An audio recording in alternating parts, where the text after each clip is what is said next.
Welcome to focus. 10,000 కోట్లు ఇచ్చిన త్రిభాషా విధానాన్ని అమలు చేయం. దీనికోసం అవసరమైతే మరో భాషా యుద్ధానికి సిద్ధం. ఇది కేంద్రంలోని మోదీ సర్కార్కు DMK chief Tamil Nadu CM Stalin clarity. గతంలోనూ హిందీ గో బ్యాక్ అంటూ ఉద్యమాలు చేసిన వాళ్ళు తమిళలో ఉద్యమ సత్తా చూపిస్తామంటూ స్ట్రాంగ్గా రిప్లై ఇచ్చారు స్టాలిన్. త్రిభాషా విధానం అమలు చేయకుంటే నిధులు విడుదల కావంటూ కేంద్ర మంత్రి చేసిన ప్రకటన తమిళనాడు చిచ్చురేపింది. మేం పన్నులు కట్టిన డబ్బుల్లో మా వాటా తిరిగి ఇవ్వడానికి మీకేంటి సమస్య అంటూ కేంద్రాన్ని ప్రశ్నించారు స్టాలిన్. అంతేకాదు, దీన్ని ప్రజల్లోకి బలంగా తీసుకెళ్తున్నారు. గతంలో హిందీ వ్యతిరేక ఉద్యమంతో అధికారంలోకి వచ్చిన పార్టీ కావడంతో ఇప్పుడు మళ్లీ అదే సెంటిమెంట్ను రగిలిస్తున్నారు స్టాలిన్. తమిళనాడులో జాతీయ విద్యా విధానం చిచ్చు. త్రిభాషా విధానానికి కట్టుబడాల్సిందే అంటున్న కేంద్రం. కాదంటే పీఎం శ్రీ కింద 2,000 కోట్లు రావంటోన్న కేంద్రం. కేంద్రం వి బ్లాక్మెయిల్ పాలిటిక్స్. స్టాలిన్ 10,000 కోట్ల రూపాయలిచ్చినా అమలు చేయం. తమిళనాడు గో బ్యాక్ మోడీ కాదు, గెటౌట్ మోడీ అంటున్న డిఎంకే. జనంలోకి బలంగా హిందీ వ్యతిరేక ఉద్యమం. తమిళనాడులో మరోసారి హిందీ వ్యతిరేక ఉద్యమం తీవ్రమవుతోందా? నూతన విద్యా విధానంలో భాగంగా త్రిభాషా విధానంపై పెద్ద ఎత్తున చర్చ జరుగుతోందా? ఓవైపు రాష్ట్రంలో ఖచ్చితంగా హిందీ అమలు జరగాల్సిందేనని పట్టుబడుతోంది కేంద్రం. అందుకు ఛాన్సే లేదు, హిందీ భాషను అంగీకరించే ప్రసక్తే లేదంటోంది తమిళనాడులోని డిఎంకే సర్కార్. మీరు త్రిభాషా విధానం అమలు చేయకుంటే పీఎం శ్రీ పథకం కింద రావాల్సిన 2,000 కోట్లు రావంటోంది కేంద్రం. మీ బ్లాక్మెయిల్ రాజకీయాలు చెల్లవిక్కడా? మీ తాతముల్లే అడగడం లేదు. మేం కట్టిన పన్నులకు సంబంధించి రాజ్యాంగం ప్రకారం డబ్బులివ్వాలని డిమాండ్ చేస్తోంది తమిళనాడు సర్కార్. రాష్ట్రానికి సమగ్ర శిక్ష నిధుల విడుదలకు సంబంధించి తమిళనాడు సీఎం స్టాలిన్ ఇటీవలే ప్రధాని నరేంద్ర మోడీకి లేఖ రాశారు. నేషనల్ ఎడ్యుకేషన్ పాలసీ 2020లో భాగంగా త్రిభాషా విధానాన్ని రాష్ట్రం అమలు చేసే వరకు తమిళనాడుకు సమగ్ర శిక్ష నిధులు విడుదల చేయలేమని కేంద్ర మంత్రి ప్రధాన్ చేసిన ప్రకటనపై ఆందోళనలను స్టాలిన్ లేఖలో ప్రస్తావించారు. ఇది తమిళనాడు విద్యా విధానాన్ని తీవ్రంగా దెబ్బతీస్తుందన్నారు స్టాలిన్. తమిళనాడు ద్విభాషా విధానాన్ని అమలు చేస్తోందని, ఇప్పుడు ఈ నూతన విద్యా విధానం అవసరం లేదన్నారు. అంతేకాదు, కేంద్ర మంత్రి ధర్మేంద్ర ప్రధాన్ నిధులను విడుదల చేయమంటూ బ్లాక్మెయిల్ చేస్తున్నారని ఆరోపించారు. తమిళ భాషకు, ప్రజలకు, రాష్ట్రానికి నష్టం కలిగించే చర్యలను అనుమతించేది లేదని స్పష్టం చేశారు. సమగ్ర శిక్షా పథకం కింద తమ రాష్ట్రానికి రావాల్సిన 2,152 కోట్ల నిధులను వెంటనే మంజూరు చేయాలని పునరుద్ఘాటించారు. 1965లో ఎగసిన హిందీ వ్యతిరేక ఉద్యమాన్ని పరోక్షంగా ప్రస్తావిస్తూ తేనెతుట్టెపై రాళ్లు వేరాదని హెచ్చరించారు. ఇంగ్లీష్ ప్రాంతీయ భాష, హిందీ అనే త్రిభాషా విధానాన్ని రాజ్యాంగంలో ఎక్కడ పేర్కొన్నారో చెప్పాలని స్టాలిన్ డిమాండ్ చేశారు. భారత్ రాష్ట్రాల యూనియన్గా ఏర్పడిందని, విద్య రాజ్యాంగంలో ఉమ్మడి జాబితాలో ఉందని, అందువల్ల కేంద్ర ప్రభుత్వం దాన్ని తమకే సొంతమైన అంశంగా చెప్పుకోవద్దని సూచించారు స్టాలిన్. మనం ఎన్ఈపీని ప్రవేశపెడితే రాష్ట్రాన్ని 2,000 సంవత్సరాలకు పైగా వెనక్కి తీసుకువెళ్లిన వాళ్లమవుతాం. మాకు 10,000 కోట్ల రూపాయలు ఇచ్చినా నేను ముఖ్యమంత్రిగా ఉన్నంత వరకు ప్రభుత్వం ఎన్ఈపీని ప్రవేశపెట్టదు అని స్టాలిన్ తెగేసి చెప్పారు. ఎన్ఈపీ విషయంలో తమిళనాడు లేవనెత్తిన అభ్యంతరం హిందీని విధించడం ఒక్కటే కాదు, ఎన్ఈపీ నిర్మాణంలో కూడా సమస్యలను రాష్ట్ర ప్రభుత్వం ఎత్తి చూపింది. దీన్ని వివరిస్తూ మూల్యాంకన పద్ధతి పాఠశాల స్థాయిలోనే వివిధ దశల్లో విద్యార్థులను ఫిల్టర్ చేస్తుందని స్టాలిన్ అన్నారు. ఇది చాలా వివక్షతతో కూడుకున్నదని ఆయన అన్నారు. ఇది విద్యార్థులను పాఠశాలలకు దూరంగా ఉంచుతుంది. ఎందుకంటే 3, 5 మరియు 8 తరగతుల్లో వ్యవస్థ అనుసరించే మూల్యాంకన పద్ధతి. ఈ విధానం సామాజిక న్యాయం మరియు సమానత్వం అనే భావనకు విరుద్ధమని ఆయన అన్నారు. ప్రధాని మోడీకి స్టాలిన్ లేఖపై రియాక్ట్ అయ్యారు కేంద్ర మంత్రి ధర్మేంద్ర ప్రధాన్. సీఎం స్టాలిన్ రాజకీయ ప్రేరణలతో వ్యూహాత్మక ఆందోళనలను లేవనెత్తుతున్నారని ఆరోపించారు. నూతన జాతీయ విద్యా విధానం ప్రకారం ఏ రాష్ట్రంపైనా ఓ భాషను రుద్దడం లేదన్నారు. నూతన జాతీయ విద్యా విధానం ద్వారా విద్యకు ప్రపంచ స్థాయి ప్రమాణాలను తీసుకురావడమేనని, అదే సమయంలో అది భారత్లో మరింత దృఢతరం కావాలన్నది తమ ప్రభుత్వం ఉద్దేశమన్నారు ప్రధాన్. భారత్లో ఇప్పటికే ప్రధానమైన 13 భాషల్లో పరీక్షలు నిర్వహిస్తున్నామని, అందులో తమిళం కూడా ఒకటని గుర్తు చేశారు ధర్మేంద్ర ప్రధాన్. తమిళనాడు భాషా వారసత్వాన్ని ప్రోత్సహించేందుకు మోడీ సర్కార్ కట్టుబడి ఉందన్నారు. 8వ తరగతి వరకు మాతృభాషలో బోధించడానికి ఎన్ఈపీ ప్రాధాన్యత ఇస్తున్నందున తమిళ భాషలో శాస్త్రీయ విద్య, బోధనా పరిస్థితులపై దృష్టి సారించిన పీఎం శ్రీ పాఠశాలలను అమలు చేయకపోవడం ద్వారా తమిళనాడు 5,000 కోట్ల రూపాయలు నష్టపోతోందన్నారు. తేనెతుట్టెపై రాళ్లు వేయవద్దంటూ స్టాలిన్ ఘాటు స్పందనకు ప్రధాని మోడీ అంతే ధీటుగా స్పందించారు. భారతీయ భాషల మధ్య మంటలు పెట్టొద్దంటూ ప్రధాని హితబోధ చేశారు. దేశ భాషల మధ్య ఎన్నడూ వైరం లేదని, అవన్నీ పరస్పరం చేయూతనందించుకుంటూ సుసంపన్నమయ్యాయని తెలిపారు. భాషల ప్రాతిపదికన విభేదాలు సృష్టించే యత్నాలు జరిగినప్పుడు భారతీయ భాషా వారసత్వం ధీటుగా వాటికి సమాధానమిచ్చిందన్నారు మోడీ. భాషాపరమైన దురభిమానాలకు దూరంగా ఉండడం మనందరి సామాజిక బాధ్యత అని గుర్తు చేశారు. ఇటీవల కొద్దిగా తమిళనాడులో హిందీ అమలు చేసేందుకు కేంద్ర ప్రభుత్వం ప్రయత్నాలు మొదలుపెట్టింది. గతంలో తమిళనాడులో కేంద్ర ప్రభుత్వ కార్యాలయాలు, రైల్వే స్టేషన్లో బోర్డుల్లో తమిళం, ఇంగ్లీష్ అక్షరాలు మాత్రమే ఉండేవి. 3 ఏళ్ల క్రితం నుంచి రైల్వే స్టేషన్లో హిందీ అక్షరాల్లో బోర్డులను ఏర్పాటు చేశారు. కొన్ని చోట్ల వాటిని వ్యతిరేకించేవారు తొలగించినప్పటికీ మిగిలిన చోట్ల హిందీ బోర్డులు కొనసాగుతూనే ఉన్నాయి. తాజాగా చెన్నైలో ఉన్న ఎల్ఐసి కార్యాలయం, ఎల్ఐసి వెబ్సైట్లో ఆంగ్లం, తమిళం ఆప్షన్ తొలగించి హిందీ మాత్రమే ఉంచడాన్ని తమిళనాడు ప్రభుత్వం తీవ్రంగా ఆక్షేపించింది. దశాబ్దాలుగా హిందీకి వ్యతిరేకంగా పోరాటాలు చేస్తున్న మాపై బలవంతంగా హిందీని రుద్దేందుకు కేంద్రం పదే ప్రయత్నిస్తోందని ఆ రాష్ట్ర సీఎం స్టాలిన్ ఆరోపించారు. ప్రాంతీయ భాషలను తొలగించడమే కాకుండా ఇంగ్లీష్ ఎంచుకున్నా కూడా హిందీ భాషలోనే సమాచారం ఉంచడం సరైంది కాదన్నారు. ఇది భారతదేశ వైవిధ్యాన్ని తుంగలో తొక్కి బలవంతంగా హిందీ భాషను మాపై రుద్దే ప్రయోగమే తప్ప మరొకటి కాదని స్టాలిన్ ఆక్షేపించారు. అయితే తమిళనాడులో ఏ ప్రభుత్వం అధికారంలో ఉన్నా రాష్ట్రం ఎల్లప్పుడూ ద్విభాషా విధానాన్ని అనుసరిస్తోంది. మరియు 3వ భాషను విధించడం ఇక్కడి ప్రణాళికకర్తలు అనవసరంగా భావిస్తారు. ఎన్ఈపీ హిందీ నేర్చుకోవడం అనే అంశం చుట్టూ తిరుగుతుండగా కేంద్రం 3వ భాషను చేర్చాలని పట్టుబడుతోంది.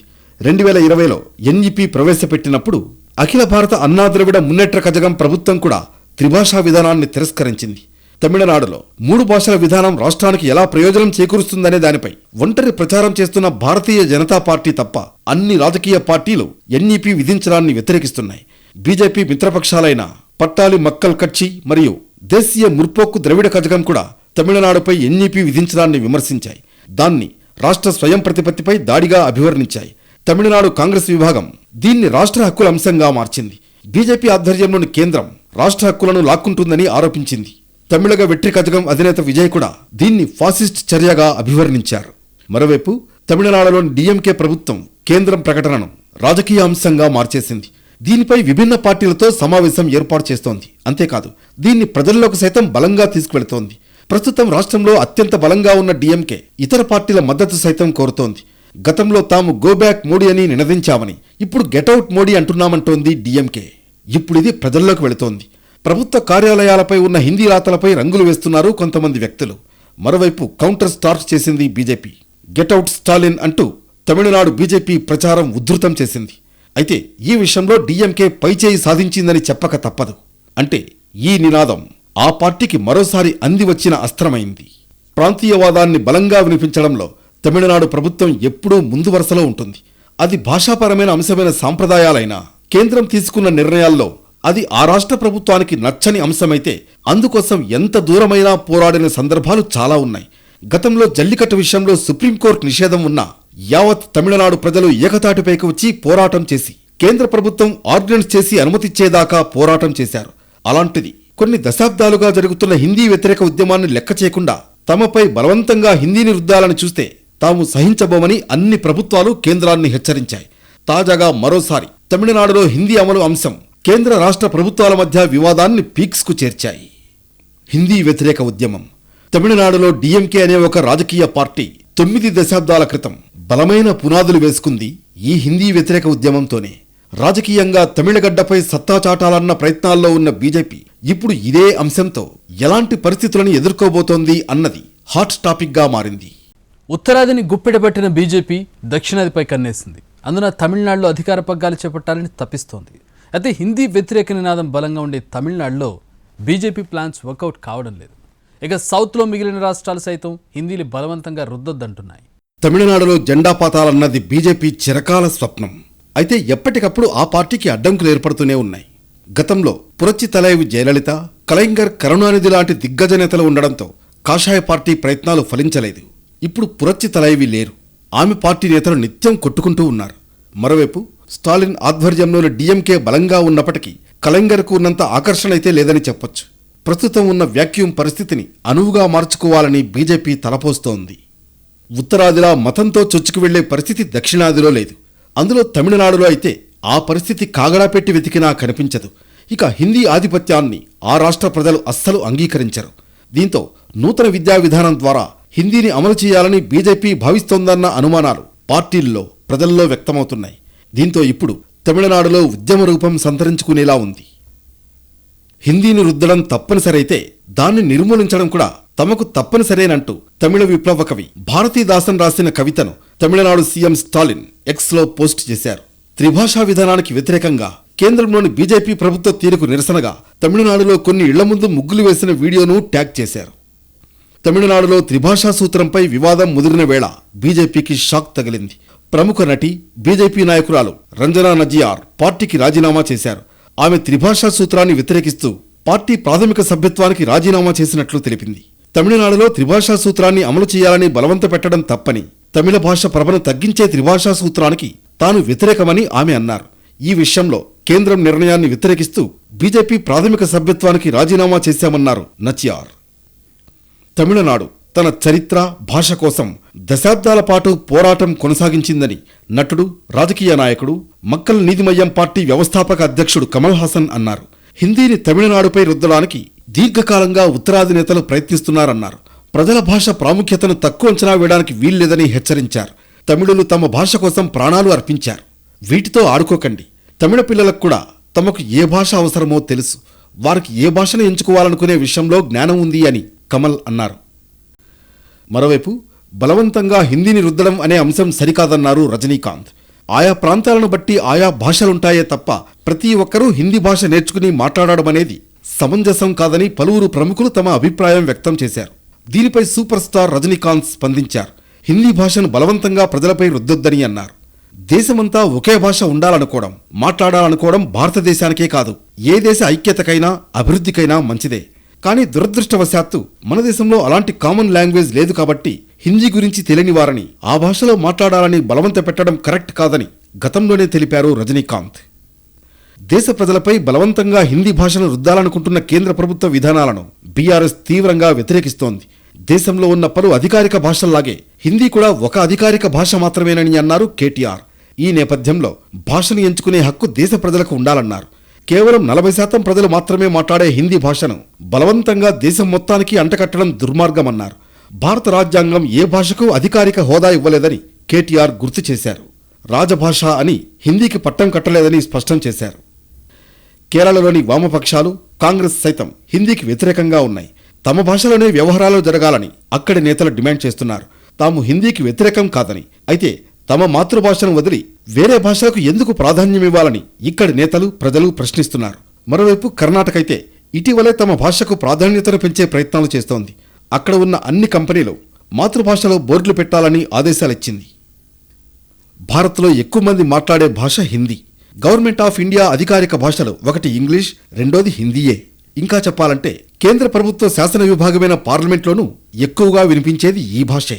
దేశంలో ఇంతటి ప్రాధాన్యత గల భాషగా హిందీ కొనసాగుతున్నప్పటికీ దక్షిణాది రాష్ట్రాల్లో జనాదరణ పూర్తి భిన్నంగా ఉంటుంది. మాతృభాషలే వ్యవహారిక, అధికారిక భాషలుగా చెలామణి అవుతున్నాయి. హిందీ మాట్లాడేవారు ఉంటారు, కానీ ఆ సంఖ్య చాలా తక్కువ. ఉత్తర దక్షిణ భారతదేశాలనే భావనకు చిచ్చు పెట్టింది కూడా ఈ భాషే. హిందీ ఎందుకు మాట్లాడరని ఉత్తర భారతీయులు ప్రశ్నిస్తుంటే ఎందుకు మాట్లాడాలి, బలవంతంగా రుద్దొద్దు అని దక్షిణ భారతీయులు ఎప్పటినుంచో ప్రశ్నిస్తూ వస్తున్నారు.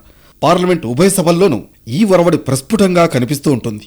ఉత్తరాది, మధ్య, తూర్పు, పశ్చిమ భారత రాష్ట్రాలకు చెందిన ఎంపీలు హిందీలో మాట్లాడడం సర్వసాధారణం.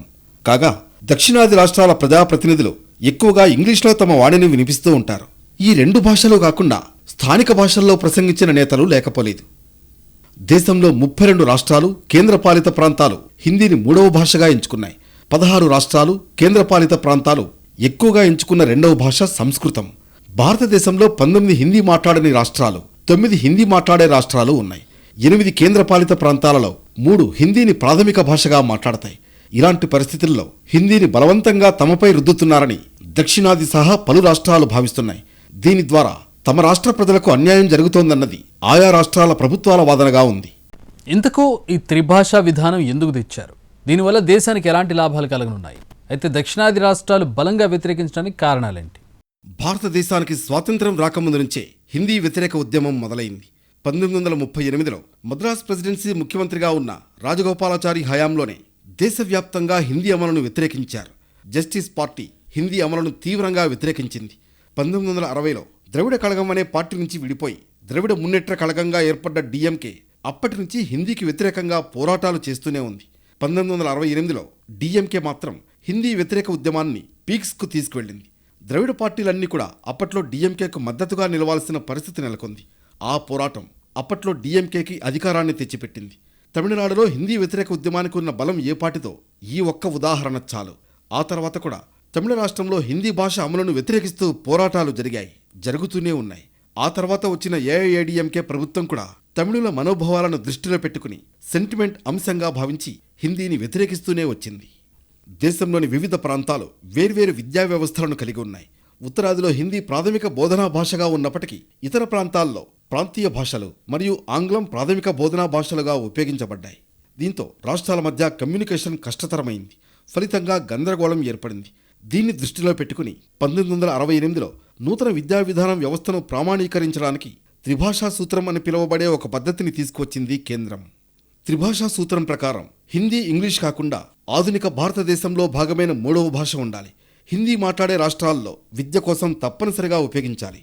దీని ప్రకారం భారతదేశంలోని ప్రతి విద్యార్థి 3 భాషలు నేర్చుకోవాలి. వాటిలో 2 స్థానిక భారతీయ భాషలుండాలి. ఓ ప్రాంతీయ భాష మాతృభాష, మూడవది ఇంగ్లీష్ అయి ఉండాలి. ఇది ప్రభుత్వ మరియు ప్రైవేట్ పాఠశాలలు రెండింటికీ వర్తిస్తుంది. అయితే బోధనా మాధ్యమం 3 భాషల్లో ఏదైనా కావచ్చు. భారతదేశంలో బహుభాషా విధానాన్ని ప్రోత్సహించడం, విద్యార్థులు దేశవ్యాప్తంగా సమర్థవంతంగా సంభాషించడానికి వీలు కల్పించడం త్రిభాషా సూత్రం యొక్క ప్రాథమిక లక్ష్యం. విద్యార్థులకు విభిన్న సంస్కృతులు, భాషలను పరిచయం చేయడం, భాషా వైవిధ్యం పట్ల గౌరవాన్ని పెంపొందించడం ద్వారా జాతీయ సమైక్యతను బలోపేతం చేయడం కూడా దీని టార్గెట్గా ఉంది. దేశవ్యాప్తంగా భాషా అంతరాన్ని తగ్గించడం మరియు ప్రభావవంతమైన కమ్యూనికేషన్ను ప్రారంభించడం, ఇంగ్లీష్లో ప్రావీణ్యం సాధించడం ద్వారా కెరీర్ అవకాశాలను పెంపొందించుకోవడం కూడా వీటిలో ఒకటిగా ఉంది.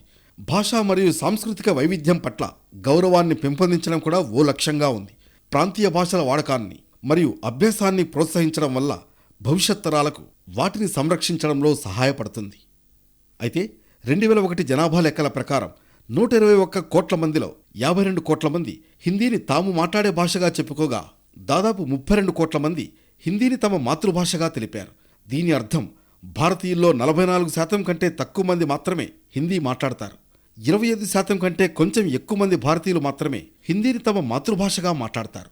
అయితే హిందీని భారతదేశ అధికారిక భాషగా చేయాలనే ఒత్తిడి ఎక్కువగా ఉంది. ముఖ్యంగా దక్షిణాది రాష్ట్రాలు దీన్ని తీవ్రంగా వ్యతిరేకిస్తున్నాయి. త్రిపుర, తమిళనాడు, పుదుచ్చేరి వంటి రాష్ట్రాలు హిందీని బోధించడానికి సిద్ధంగా లేవు. హిందీ మాట్లాడే రాష్ట్రాలు తమ పాఠ్యాంశాల్లో దక్షిణ భారత భాషలను చేర్చలేదు. అయితే తమిళనాడు ప్రభుత్వం మాత్రం ఇది మిగిలిన భాషలపై హిందీని రుద్దే ప్రయత్నంగా అభివర్ణిస్తోంది. గతంలో ఉత్తరాదిలో ప్రాంతాల వారీగా చాలా భాషలుండేవి. హిందీకి అగ్రతాంబూలం ఇచ్చిన తర్వాత అవి చాలా వరకు పరిమితమయ్యాయని వాదిస్తోంది. అలాంటి పరిస్థితి వేల సంవత్సరాల చరిత్ర ఉన్న తమిళానికి అవసరం లేదన్నది స్టాలిన్ సర్కార్ వాదన. దీనికి తోడు ప్రజల్లో భాషాభిమానం తీవ్రత తెలిసుండడంతో ముందు జాగ్రత్తగా వ్యవహరిస్తోంది. అంతేకాదు అవసరమైతే కేంద్రంతో ఢీ అనేందుకు సై అంటోంది. ఏదేమైనా రాష్ట్రాలు వద్దంటున్నా బలవంతంగా రుద్దుతున్నట్లు కనిపించే ఈ విధానంపై నిపుణుల నుంచి సైతం వ్యతిరేకత వ్యక్తమవుతోంది. త్రిభాషా సూత్రాన్ని అమలు చేయకుండానే తమ సొంత భాషా విధానాలను కలిగి ఉండడంతో పాటు జాతీయ సమగ్రతను పెంపొందించుకోగలిగాయి. ఫలితంగా భారతదేశం అంతటా 3 భాషల సూత్రాన్ని ఒకే విధంగా విధించడం కంటే రాష్ట్రాలకు వారి భాషా విధానాలపై నియంత్రణ ఇవ్వడం చాలా మంచి ప్రత్యామ్నాయంగా కనిపిస్తుందని నిపుణులు చెబుతున్నారు.